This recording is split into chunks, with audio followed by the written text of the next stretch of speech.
She's the Queen's only daughter. To many, the princess who symbolises the best of the royal family. I think a lot of people in this country think that Anne would actually make a great queen. She'd have made a formidable monarch, without a doubt, because it is duty before self, and Anne is the personification of that. But as she turns 70, how well do we really know Anne? Yes, I'm not totally useless. I was quite well educated, one way or another.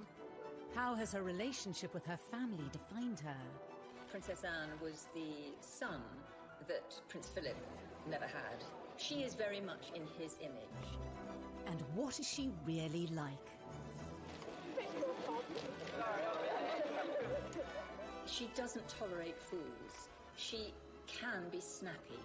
She can reduce grown men to tears. How does it feel having a Buckingham Palace as your private property?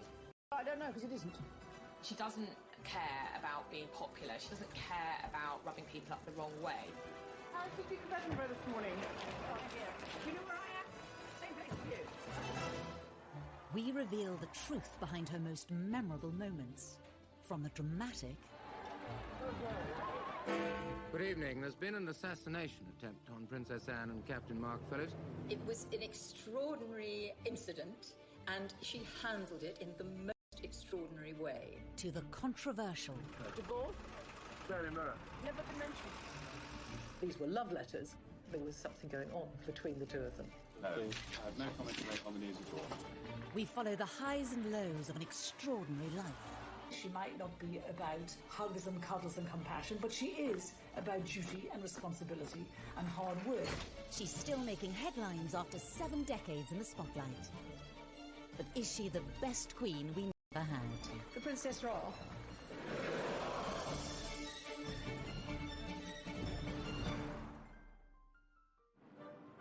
Born in August 1950, Princess Anne is the only daughter of Queen Elizabeth II and the Duke of Edinburgh, and sister to Charles, Andrew and Edward. Anne was born 70 years ago, the second child of Elizabeth. And of course, when she was born, her grandfather, George VI, was still on the throne.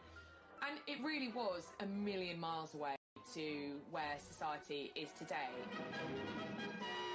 Arriving at Ballater Station with her family, the Queen was received by the Marquis of Aberdeen. Anne had a very 19th century childhood, a very traditional royal childhood.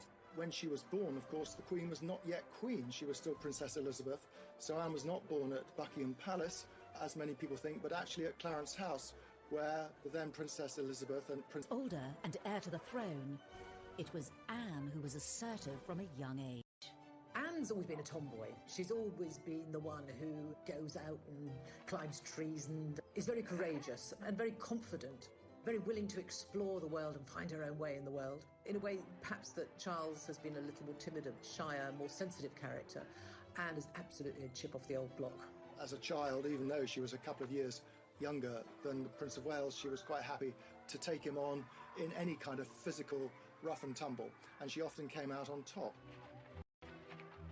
One person with a better insight into Anne than most is Katie Nicholl. She recently interviewed the princess to mark her 70th birthday. I think growing up with 3 brothers, it was inevitable that Anne was going to be pretty tough, pretty resilient. She had to learn from an early stage how to hold her own as a girl in the royal family, second born to Charles. And, I think there was a lot of competition between the siblings. So Anne was always going to have to stake out her own role in the royal family. The princess had to become independent from an early age. She was not even 3 years old when her mother became queen in 1952. You have to remember that Anne was the daughter of a working mum, which in those days was not that usual. And she had a very hard-working mum. Elizabeth was away a huge amount. I mean, Anne was tiny when her mum and dad went off for 6 months around the Commonwealth. So she and Charles were left not exactly to fend for themselves, but certainly they were largely brought up by nannies and governesses. Growing up, Princess Anne spent much of her time separated from her family. Anne had quite a solitary childhood in many ways because she had her brother Charles, and then there wasn't another sibling for a further 10 years, actually. So it was herself and Charles at home being educated at home till Charles went off to boarding school, and then there was just Anne, and she was left with her governess for, I think, the best part of 7 years, but it must have been a very strange existence. I think growing up as a young girl, Anne Anne did have quite a different childhood to previous royal children. Initially, she was homeschooled, as all royal children were, but she was desperate to go to school. She wanted to get out, she wanted to discover life beyond the palace walls. You know, she had a brain, she wanted to go and learn. Up until this point, all British female royals had been homeschooled, but Anne broke the mould. She was the first princess to go off to ordinary school, if you like. Very posh school, very posh indeed.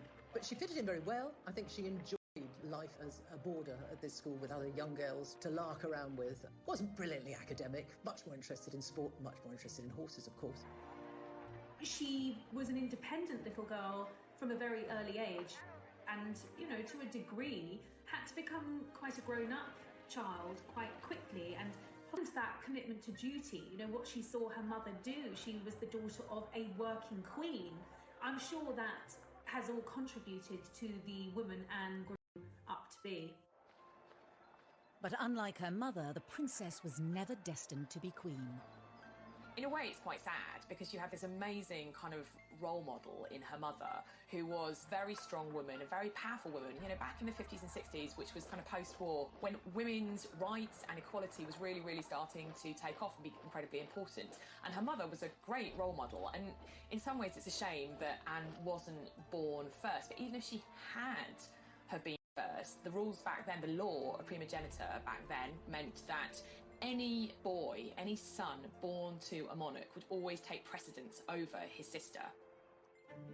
Because of the rule of primogeniture at the time, Anne's brothers all overtook her in the order of succession. When she was born, she was third in line to the throne after her brother and her mother. Grandfather was then still the king. And then when Princess Elizabeth ascended to the throne, Anne obviously moved up, and for many years she was number 2 to Charles. But obviously things changed when the Queen had that second burst of motherhood with the arrival of Prince Andrew in 1960, and then 4 years later Prince Edward in 64. Anne moved down below her brothers. That was the system then.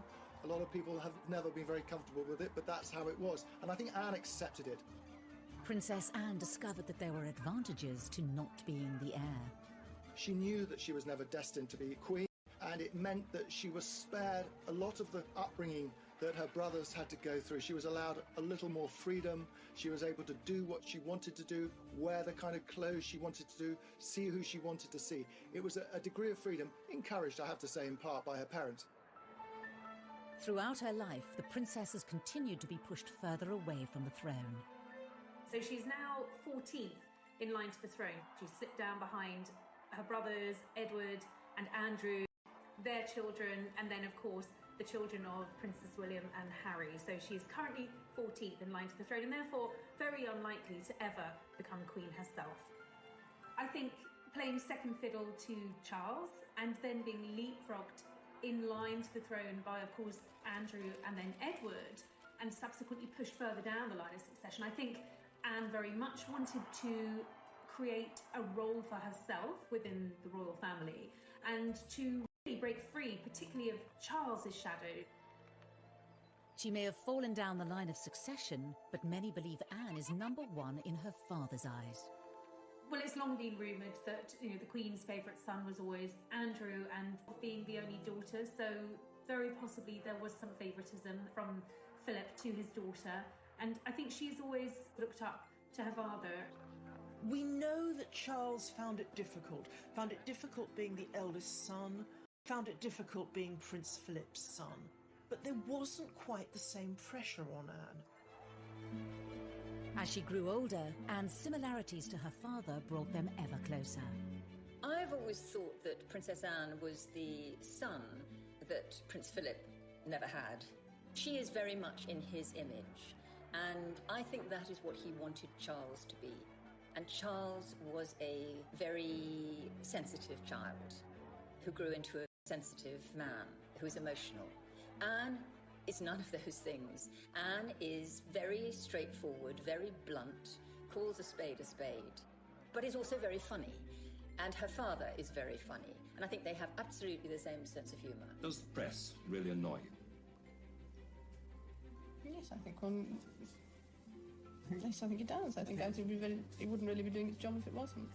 Both of them can be quite grumpy, both of them can be quite difficult, both of them shoot from the hip, both of them say what they think, both of them are kind of keep calm, keep buggering on, and both of them have a really strong work ethic. Anne's early work ethic would stand her in good stead for her royal future, but would her strong character lose her favour? And how did she upset America as a teenager? She looked at the time as though she didn't want to be there, they said.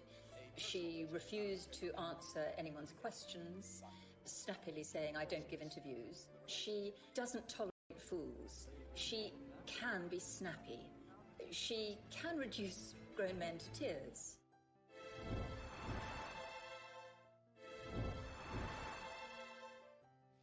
May God bless her and all who sail in her.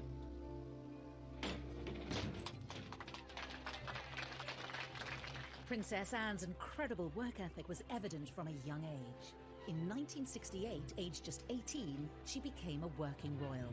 I think she's always had a sense of commitment from a very early stage in her life, and after school she decided that rather than go to university, she wanted to start working and becoming a full-time working royal, and that's exactly what she did. Anne didn't see the point of any further education. She'd had quite enough by the time she was 18 and said that she thought university was a very overrated pastime. She probably wouldn't have got in anyway because she didn't do brilliant in her exams.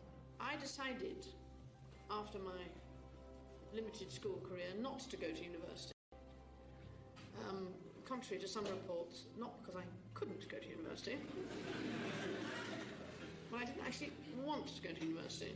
When the Queen and Philip went to Australia in 1970, Anne wasn't even 20, she was still only 19. She accompanied them, and it was the birth of what has become a real royal staple, the royal walkabout. There had never been a walkabout before, but such was the interest in the young teenage Princess Anne, and she was a very an attractive teenager.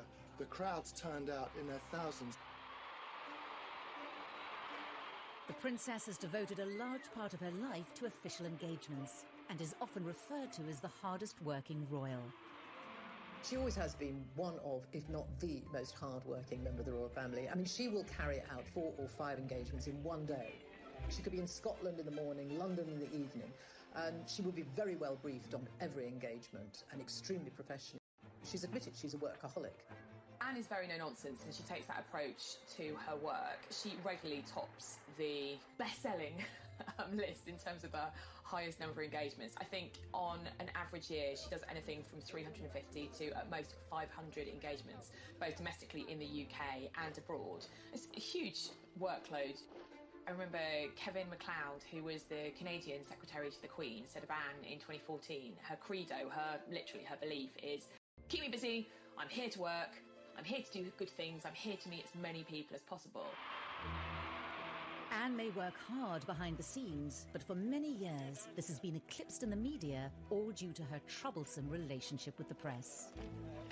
This was apparent from her first visit to the United States in 1970, when the princess was just 19. One of her first foreign trips was to America, where she and Charles went together, and she was not very well received there at all. She went to the White House to visit Nixon when he was president, and there was a lot of negative press because she seemed to be so sulky. She looked at the time as though she didn't want to be there, they said. She refused to answer anyone's questions, snappily saying, "I don't give interviews." She was very ungracious. It was very much noted that Anne didn't seem to have the friendly, soft, smiling face. She was wound up being dubbed Princess Sourpuss. The Americans said, why did she bother to come? It's quite clear she doesn't want to be here. So that was the beginning, actually, of pretty much a lifetime of often negative headlines for the princess. This early trip set a pattern for Anne's relationship with the media. There are probably members of the press, photographers particularly, who have perhaps been on the receiving end of Anne's shortness, shall we say. She can have a quick temper and not worry about a press pack there to capture every moment. And some of those moments were certainly unexpected. In 1969, while visiting troops in Germany, the world saw another side to the princess. We were kind of all knocked out when she was 19 and she went to Germany on a job. And we were getting pictures back of her. She is the holder of a heavy goods vehicle licence. And we saw her driving a 52-ton chieftain tank. Astonishing.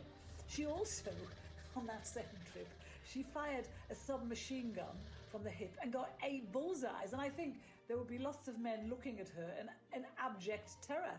Here she was, a young woman, and she was capable of doing all of this. Despite Anne's refusal to play the media's game, she was working hard to support the Queen. Those in the know even regard the princess as the royal family's secret weapon. And I think Anne has always realised her power, her soft diplomacy, the ability to help, the ability for the royal family to reach areas that, traditionally prime ministers can't. The royal family is a constant, they are always there. And particularly in areas of the world that have royal families, for instance, like the Middle East, when you send a member of the royal family to them on a state visit, it's immensely important. It conveys, huge prestige, and people take that very seriously. And often the royal family, like Anne, are used to help trade deals, help diplomatic relations, and I think Anne has been very successful at that, and she's done that from a very young age. Well, Anne had this brilliant knack of sort of being the pathfinder, if you like, for the royals. If there was a slightly tricky destination go to, it was always Anne they would send in first, because she has a great ability at making people feel welcome and being enormously empathetic with people. In 1990, it was Princess Anne who the Queen trusted to visit the Soviet Union on her behalf. This historic occasion marked the first official visit by a member of the royal family in over 70 years. The last, coming before the Tsar, a distant relative of the Queen, was executed after the 1917 revolution.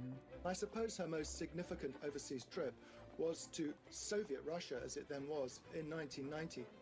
How does it feel having a Buckingham Palace your private property? Well, I don't know, because it isn't. She made a huge impact. It was a great success. Big crowds came out to see her.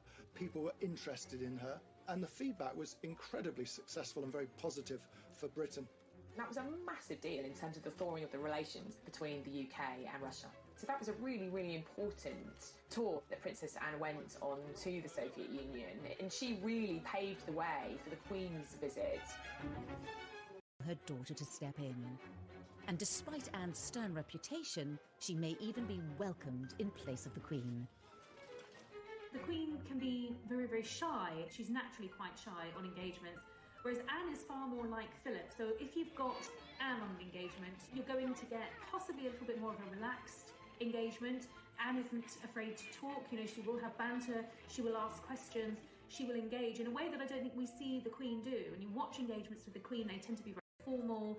The Queen doesn't say very much. She's shown around and she observes. She may ask occasional questions.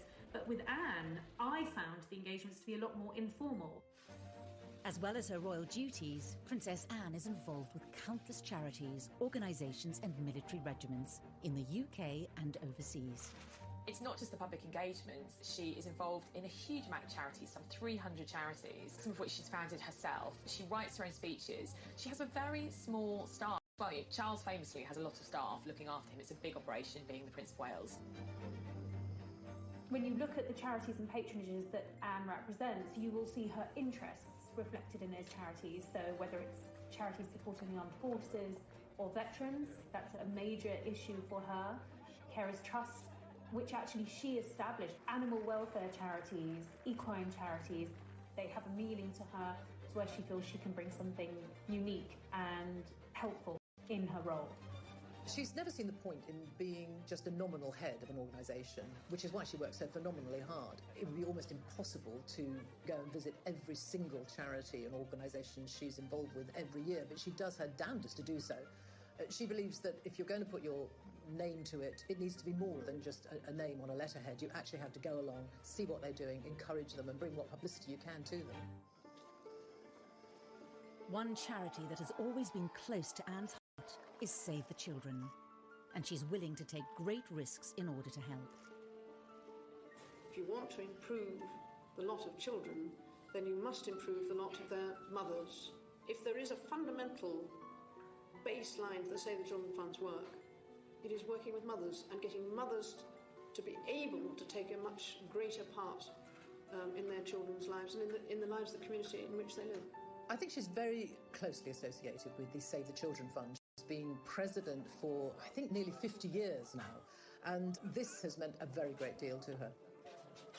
When Princess Anne carried out those early trips to Africa with Save the Children in the early 70s, this was her really breaking the mould. This was her going far afield, doing something that was at times quite dangerous. The areas that she was going to were these visits to Africa with Save the Children long before Princess Diana was even on the scene. But Anne made it clear that she didn't seek praise from the public or the press.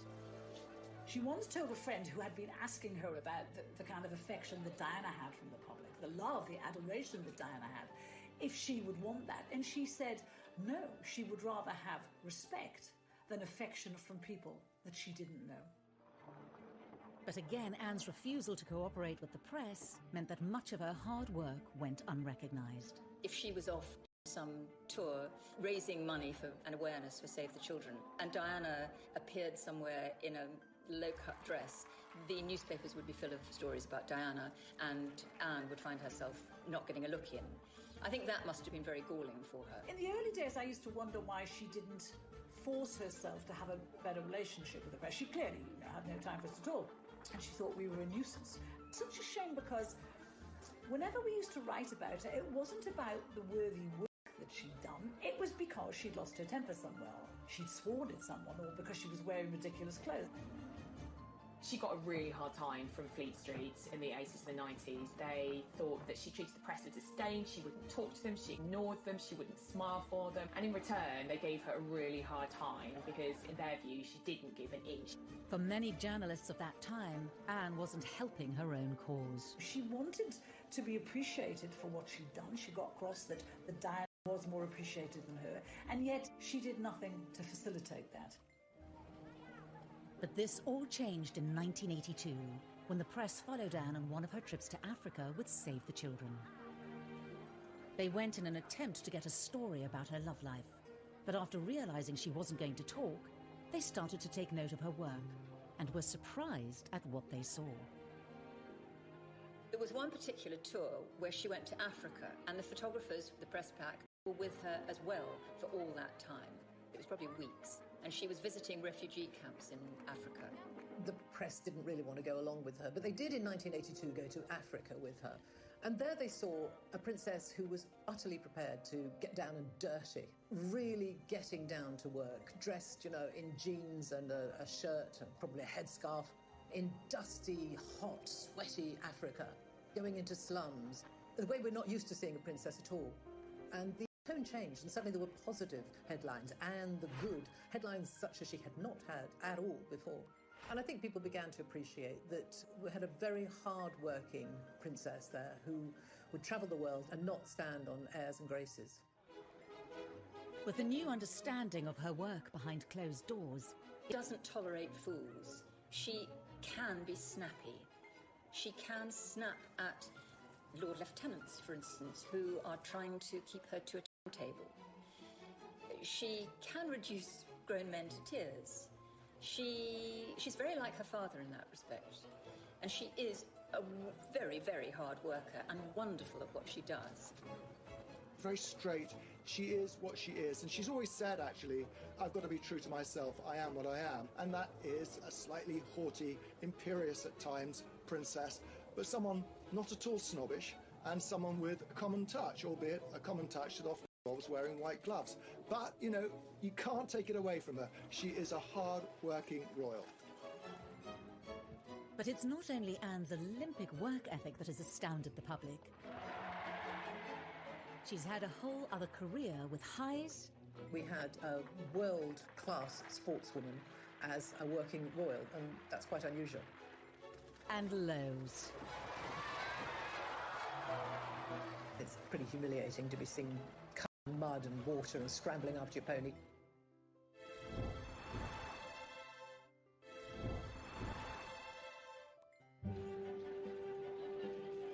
Anne might have been hard-working when it came to royal duties, but it wasn't the only thing she dedicated her energy to. She was a senior royal, but she was also having a second career, effectively running parallel at the same time. Breaking with tradition, she chose to also pursue a riding career alongside royal duties. It's really very impressive that Anne was able to juggle her equestrian career as a very successful horse rider and carry out all her duties as a senior royal. Anne's lifelong passion for horses started from a young age. She probably sat on a horse before she could walk. She's utterly horse mad. Her father once said of her, if it doesn't fart or eat hay, Anne's not interested. And I think that's almost right. Horses have given her an escapism. Not only did they enable her to embark on a career outside of her role within the royal family, they provided daily escapism. I think nothing makes Anne happier than riding out, being in the paddock, being around horses.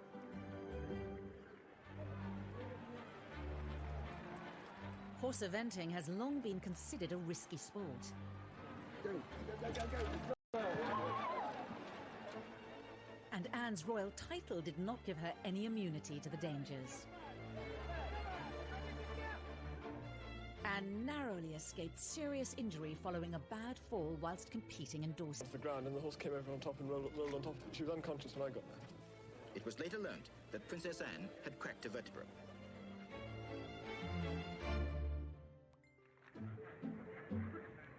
Growing success in her equestrian pursuits led to an increased level of press interest in Anne, much to the dismay of the young princess. When they were photographing her when she was riding at events, when she was doing cross-country, and they would be tucked behind a fence, and they would like nothing more than to see her fall off her horse. It was generally thought that this year's cross-country course at Burghley would present no more than a reasonable test for horse and rider. Not so. The 20th jump over a tree trunk into the water at the Trout Hatchery proved to be too much of an obstacle for most of the 60 competitors, not least for Princess Anne. And that was where she originally, the phrase that she's been tagged with ever since, where she told photographers to naff off.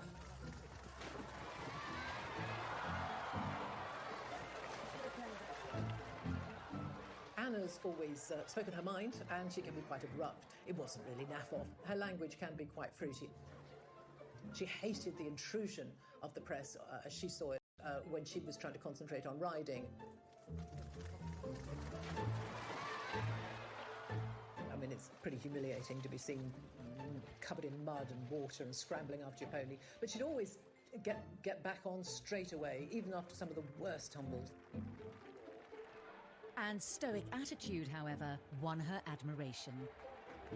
If she fell off her horse, she was going to get back up and get back on that horse and prove that she could take the next jump. And I think that is a metaphor really for how she has approached her royal life, with steely determination and resolute commitment. The inevitable falls captured by an eager press corps did nothing to detract from Anne's formidable talent. In 1971, at the European Horse Trial Championships, the 21-year-old princess wowed the equestrian world. 1971 was one of her great equestrian years, I suppose. She competed in the three-day event, the European Championships, and she won. That was absolutely fantastic for her.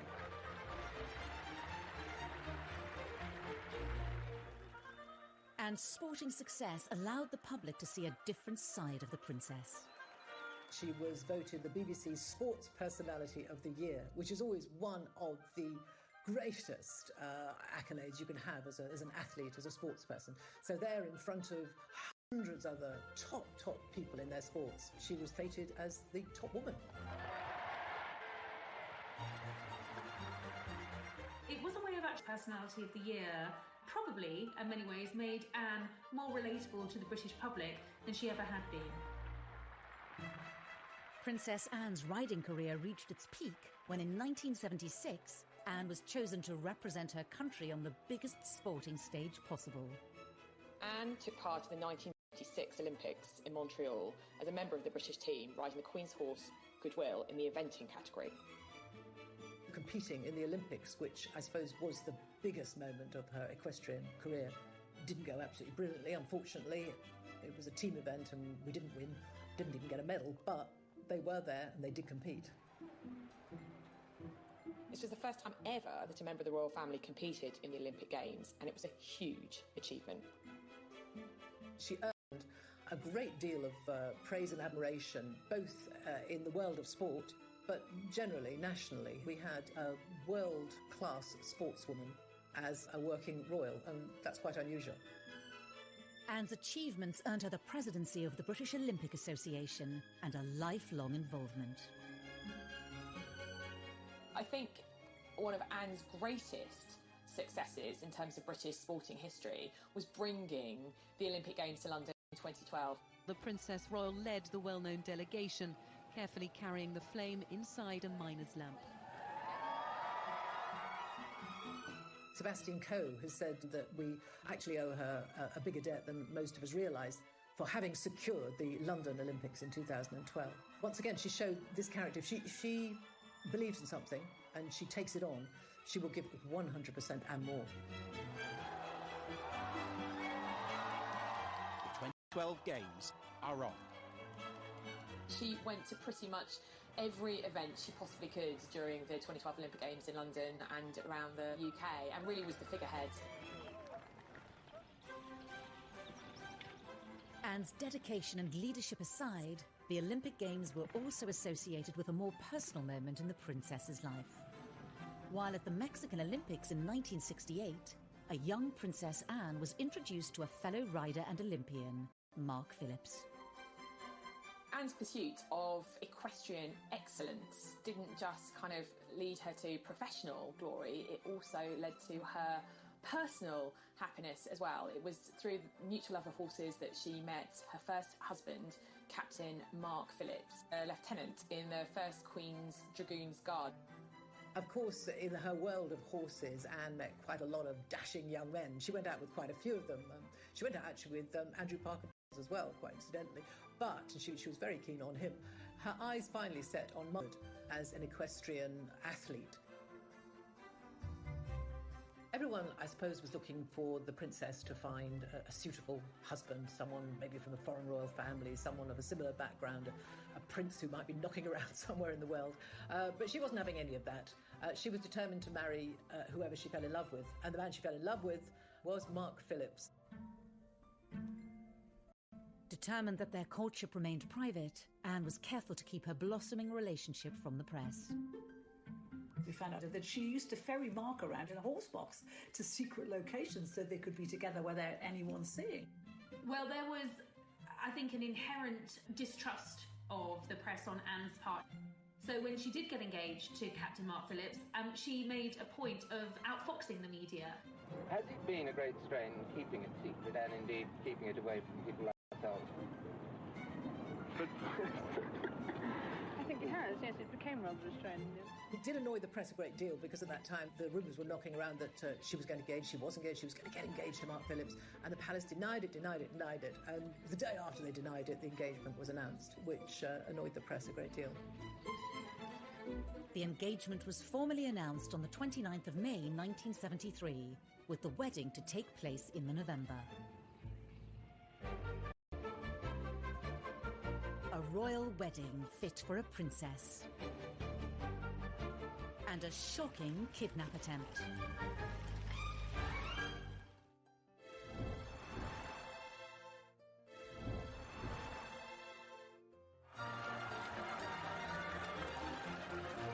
In November 1973, Princess Anne married Mark Phillips with all the pomp and ceremony of a royal wedding. I think had she been able to have had things her way, it probably would have been a low-key wedding, but she was the first of the Queen's children to get married, the only daughter, so it was going to be a big deal. There we can see groom Captain Mark Phillips. Even though it was November, like her mother's wedding, almost 50,000 people lined the streets to watch her go to Westminster Abbey. An estimated 500 million saw it on TV. A royal wedding has always cheered people up, and in this, as in everything else, Princess Anne, when pushed, delivered. Now the best man, Captain Eric Grounds, puts the ring on the Archbishop's prayer book for the blessing. She probably didn't like very much the fact that she had to get married in Westminster Abbey with all the glitz and the glamour and the fairy tale princess. She has always felt, I think, rather lacking in that. She's that people imagine. And, maybe she feels she's been a bit of a disappointment, but that's just not in her nature. There were a few concessions to Anne's taste and personality. The wedding dress didn't come from a famous designer. It came from her own regular dressmaker. And the cake was made by the Army Catering Corps. The moment we've all been waiting for, and how lovely she looks. Now, we expected something quite different, and we've certainly got it today. Look at that wonderful gown. The dress was very simple, very demure. The bouquet was very demure. It was all pretty low-key, and I think that was very much Anne's choice and very reflective of how she wanted things handled. She's not one who is comfortable in the spotlight, particularly when it's on her personal life. The bit I love about the wedding dress, it was this beautiful medieval-looking dress cut from one piece of fabric, apparently. But none of us could see it. But on the shoulders, apparently, there were little epaulettes, just sketched in pearls, a kind of gesture to a uniform. Even Princess Anne couldn't go down the aisle on her father's arm in uniform, but she got as close as she could. So, the bride and groom come out, and you can hear the welcome from the crowd. Tradition has it that the Queen often bestows new additions to the royal family with a title upon their marriage. It was in the Queen's gift to bestow an earldom on Captain Mark Phillips, who was a commoner. He refused that title, and very much with Anne's blessing. And I think from the outset they were determined to live as normal, private lives as possible.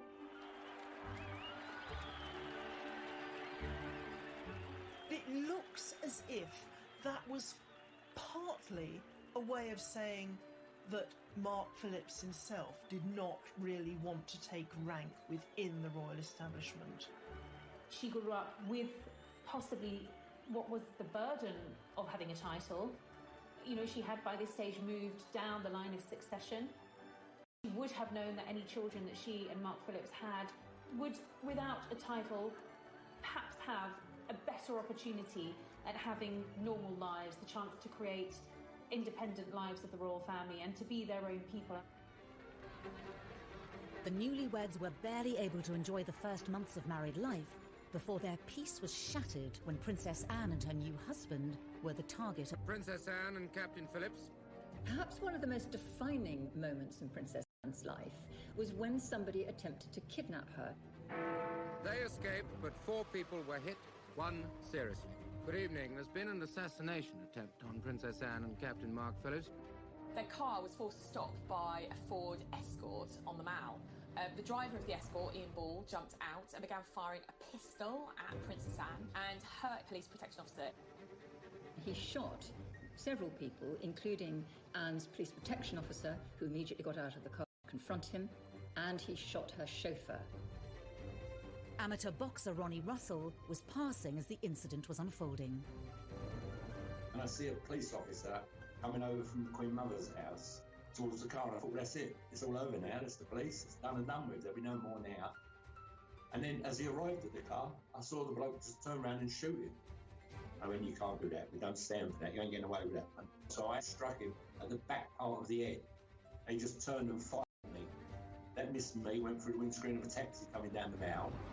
Ball's intention was to kidnap Princess Anne and ransom her for millions and millions of pounds. The danger Anne faced was grave as the gunman gained access to the princess. The windows all smashed in. There's a gun on the floor. He's got another gun in his hand. He's got Princess Anne by the arm, pointing the gun at her head. And he's saying, come on, Anne, you've got to come. You know you've got to come. When the kidnapper tried to make her get out of the car, she said, not bloody likely. This was no damsel in distress. She refused to get out of the car before Ball and told him that she was absolutely not going to do what he said. She said it later, talking about this incident, she was scrupulously polite, but she was not going to do what he said. Well, then they had a tug-of-war going on, and I could see that she was breaking the grip with him. I leant into the car. I said, come this way, Anne, you'll be safe. I got by the forearms, held him out of the car, in front of me. And I said, now we're going to walk away and it's going to have to go through me to get you. At that point, he has run round behind me. Mark Phillips has seen that, dragged her back into the car. So when I've turned round, he's there now. He's like as far away from me as you are, and he's standing with a gun pointing at me. And I thought, well, it's your turn or my turn. And then I hit him very, very hard.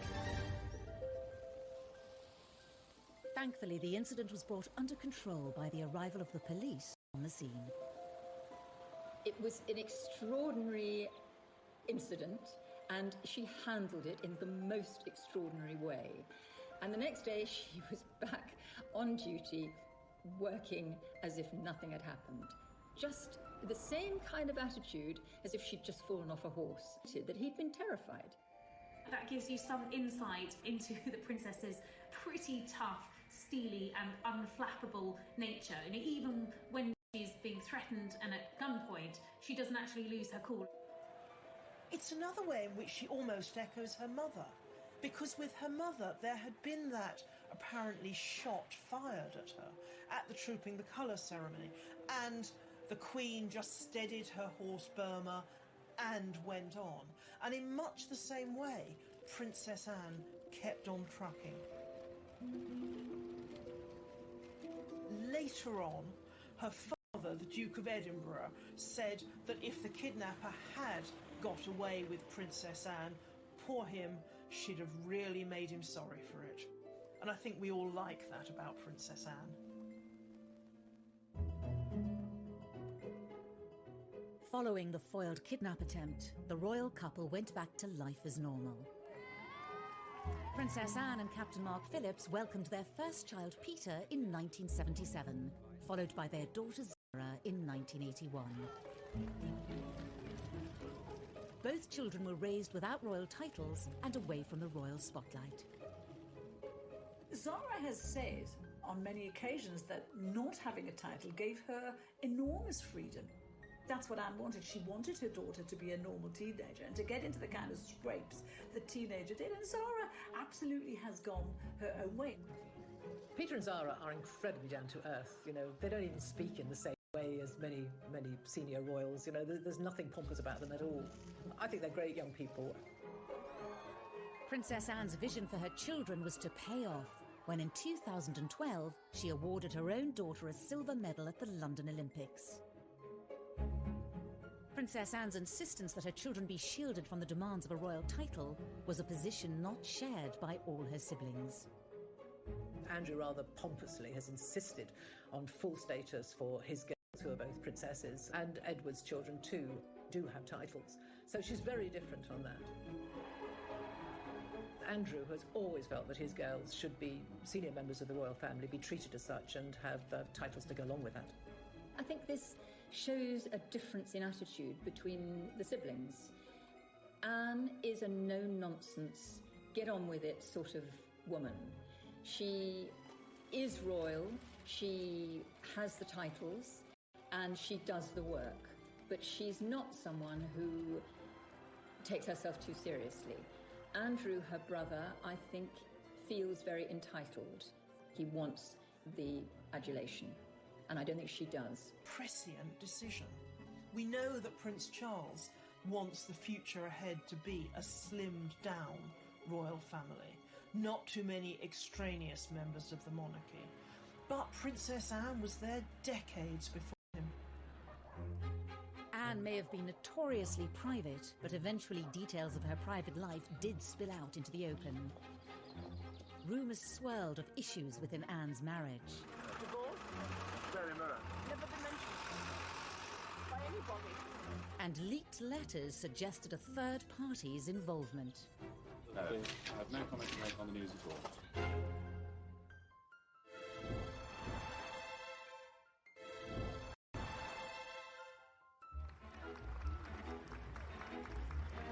As she turns 70, Princess Anne has long enjoyed a reputation as one of the most tireless members of the royal family. With close links to over 300 charities, organisations and military groups, every year she takes part in hundreds of engagements. On this occasion, I'm marginally better organised than usual. I just left my voice behind. She has an amazing energy and a real commitment and passion about the work that she does. She's absolutely committed to those charities, and there are very many of them. The only royal coming close in this regard is her older brother, Prince Charles. Oh, to be young. Last year, he just pipped her to the title of hardest working royal, undertaking 521 outings compared to his sister's 506. For much of her life, it's been hard for her not to be overshadowed by the older brother destined to be king. It's good for you in the end, I suppose. It's character building, I suppose. All their lives, comparisons have been inevitable. Charles is quite a sensitive man. I think we all know that he feels things quite deeply. He thinks very deeply. He's philosophical. He cares a great deal. And I'm not saying that Anne is uncaring, but she's much more like her father, which is a pragmatist. I mean, Philip once said that I'm a pragmatist, Charles is a romantic, and very often a romantic thinks that a pragmatist is unfeeling. I don't think Anne is unfeeling, but she is a much more practical, get-it-done sort of individual than Charles, who feels things very, very deeply. The difference between her and Charles, I think she was tougher than him. She was always stronger than him. In fact, someone once said, she's the king we never had.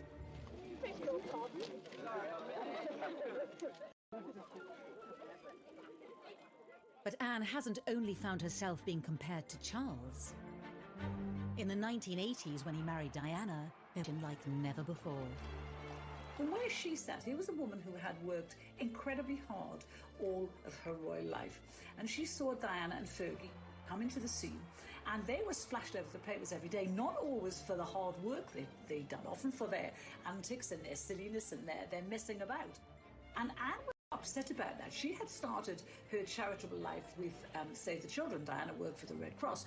Within a year of Diana working for the Red Cross, she was hailed a saint, a heroine. People were thanking her and saying how wonderful she was. And Anne resented that. If you want to improve the lot of children, then you must improve the lot of their mothers. When Diana started her charity work, it was her hands-on approach that caught the eye and was in stark contrast to that of her sister-in-law. She might not be like Diana, she might not be about hugs and cuddles and compassion, but she is about duty and responsibility and hard work. And I think, as old-fashioned a concept as that might be, I think that's why we like her. It wasn't just in this area that the likes of Diana overshadowed Anne. Amidst all the royal scandals involving her siblings and their partners, Anne emerged untainted. And yet she's not without her own misdemeanors. She received her first speeding fine when she was 20, and she's gone on to get several more. She was even banned from driving for a month in 1990. It's also often forgotten that Anne remains the only senior royal to have a criminal record. In 2002, she pleaded guilty to charges that her dog Dorothy, an English Bull Terrier, bit 2 children in a park. Convicted under the Dangerous Dogs Act, she was fined £500.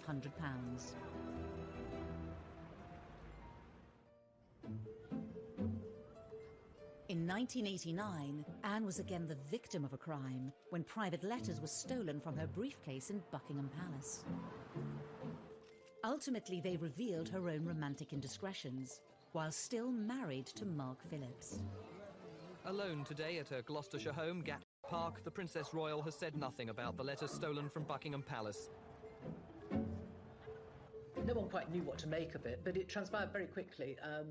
In fact, the palace issued a statement saying that these were letters from Timothy Lawrence, who was the Queen's equerry at the time, to Anne. And it became very obvious very quickly, though we didn't get the content of the letters, that these were love letters and that there was something going on between the two of them. No, I have no comment to make on the news at all. It transpired when we all stayed every weekend. And when we all went there to talk to the neighbours, they quite gaily said, oh yes, she's been coming for months. And we all said, well, why didn't you say anything? And they didn't, because they liked her. As for the letter thief, Scotland Yard's Serious Crime Squad investigated the incident for 4 months. They took 500 sets of fingerprints and interviewed almost everyone at the palace. but the thief was never identified. The damage was done. The letters had exposed Anne's affair and revealed the true state of her marriage. Speculation was rife that her and Mark Phillips would be divorced, even though she denied it. Have you seen a paper today? Yeah. Well, I've released a story about the Queen has given permission for divorce between you. Divorce? Daily Mirror. Never been mentioned by anybody. In the end, divorce did come during the Queen's Annus Horribilis in 1992. Her daughter might have been the first of the Queen's children to divorce, but it never affected Anne's reputation as much as the others. Her siblings, their marriages fell apart, and the world followed every last detail rapturously. We were absolutely riveted by the gory details of their marriages falling apart. Anne's, she managed to keep very private. The love letters were published, but she just kept on, and she said nothing, and no one dared to ask her anymore. And she married Tim Lawrence very shortly after she divorced Mark Phillips. 1992 even ended on a happy note. The Princess Royal marrying Timothy Lawrence at one of the most low-key royal weddings there's been. So she married at the little church near Balmoral, and that was probably the kind of wedding that she'd have had the first time round, if she had the chance. Small, private, 30 guests for a meal afterwards. She didn't wear a floor-length dress or a veil, just, a little bunch of white flowers in her hair. Had both her children there. I think that wedding was really all about Princess Anne. Since then, Princess Anne has maintained her ferocious commitment to royal duty. Her no-nonsense dedication to carrying out her role is a trait she shares with her mother. It's led many to wonder if Anne was the Queen's child most suited to becoming the next monarch.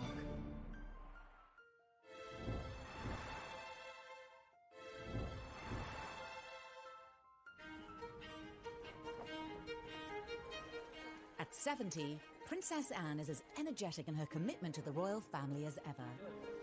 In March 2020, she was at Paddington Station to unveil a train named after the...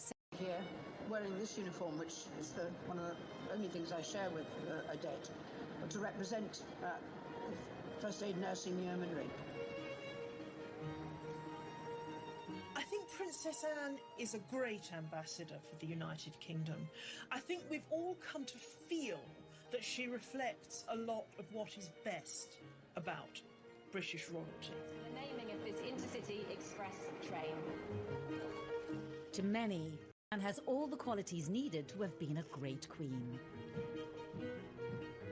When you think of Princess Anne, I think people do think of someone who's incredibly hardworking, who's very committed, and a woman who, frankly, had she ever become queen, I think most people are quite unanimous that they think she would have been incredibly good at the job. She has all the qualities, the main one being the sense of duty. The one thing that makes the Queen stand out is her enduring sense of duty to the people of this country. And I think Anne absolutely has that. Although to others, her abrupt, straight-talking manner, similar to her father's, would not be ideal. I don't think her temperament is right for the role. Possibly she would have been different if she'd known that she was the heir, and maybe she would have controlled her outbursts. But I doubt. I think she is very like her father. And her father has been a great consort all these years and added a great deal of colour to the royal family, and we've been able to laugh at some of his jokes, but I think it's a very good thing that it was the Queen who's actually been in charge. I think that keep calm, carry on persona and that hard-working persona would suit her very well as a monarch. But actually, I think the real Achilles heel for Anne is that she doesn't play the game. She doesn't care about being popular. She doesn't care about rubbing people up the wrong way. And as a monarch, you can't have someone shooting from the hip and saying what they think. That veneer, even if it is just a veneer of inscrutability, is so important. I think a lot of people in this country think that Anne would actually make a great queen. But personally, I think that we need someone who is a little less steeped in tradition. I mean, Anne herself has said that she doesn't see any point in changing things for the sake of change. If things work, then leave them the way they are. And that makes things rather stuffy, in my view, too stuck in the established way of doing things. So I think we need a moderniser, and I think to a great extent Charles will be, and William certainly will be. For many, though, as the royal family has modernised and certain popularity increase in recent years. As the carefully choreographed media profiles of some of the younger royals have fractured, Anne, for all her faults, is still going strong. She really is kind of the unsung hero, I think, of the royal family. She just gets on with it, opening factories, visiting supermarkets, supporting charities. She doesn't get much media coverage anymore, and that's exactly how she likes it. Throughout it all, Princess Anne has remained fiercely devoted to the monarchy and her parents. A rare chance for them to talk about each other in their understated way came at Anne's 50th birthday party in 2000. Really thanks to their example, their advice and their help that you're all here tonight. They're very proud of her, and that's all Anne's ever needed, approval from them. She doesn't need it from anybody else, and that's why she can be so rude to people. She doesn't care what they think of her. I think the only two people in the world she cares about, who think about, is the Queen and Prince Philip. I have been touched by the warmth of the appreciation that all these many friends and colleagues feel for your energy and dedication.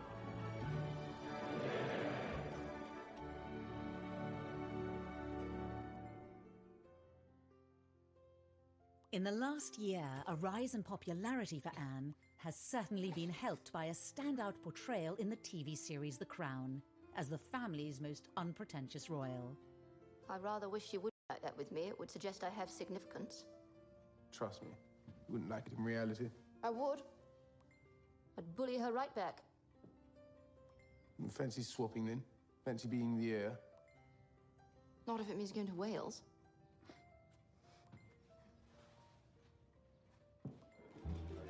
Also being seen sharing a laugh with world leaders as they appear to talk about Donald Trump.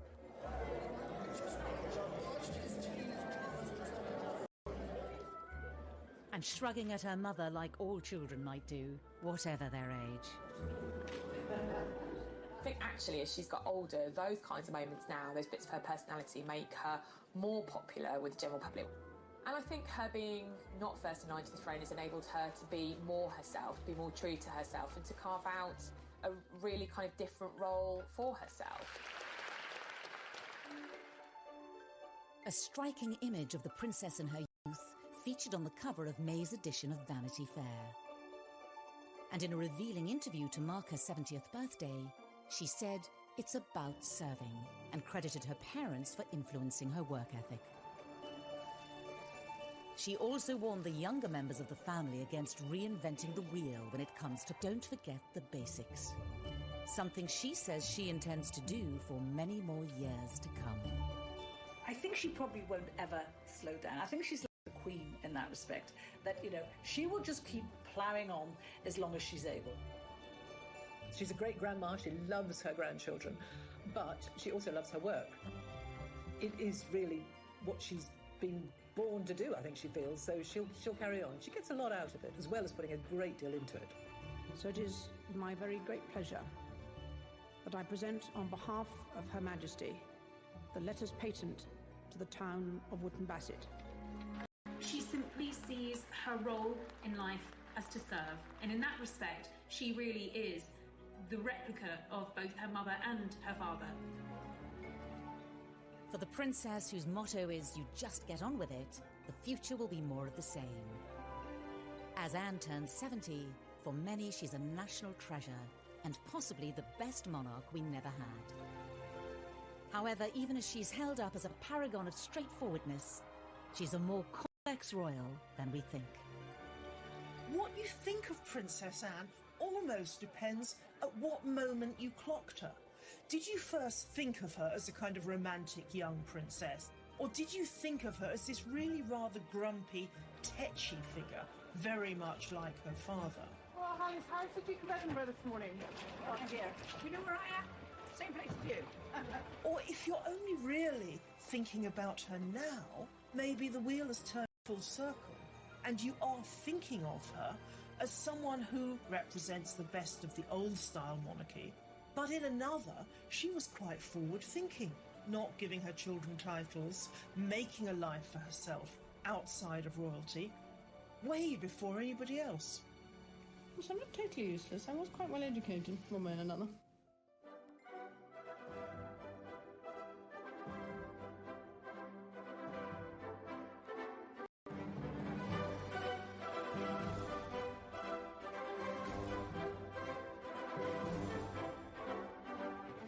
To the woman Anne grew up to be. But unlike her mother, the princess was never destined to be queen. In a way, it's quite sad because you have this amazing kind of role model in her mother who was a very strong woman, a very powerful woman, you know, back in the 50s and 60s, which was kind of post-war, when women's rights and equality was really, really starting to take off and be incredibly important. And her mother was a great role model. And in some ways, it's a shame that Anne wasn't born first. But even if she had have been first, the rules back then, the law of primogeniture back then meant that any boy, any son born to a monarch would always take precedence over his sister. Because of the rule of primogeniture at the time, Anne's brothers all overtook her in the order of succession. When she was born, she was third in line to the throne after her brother and her mother. Grandfather was then still the king. And then when Princess Elizabeth ascended to the throne, Anne obviously moved up, and for many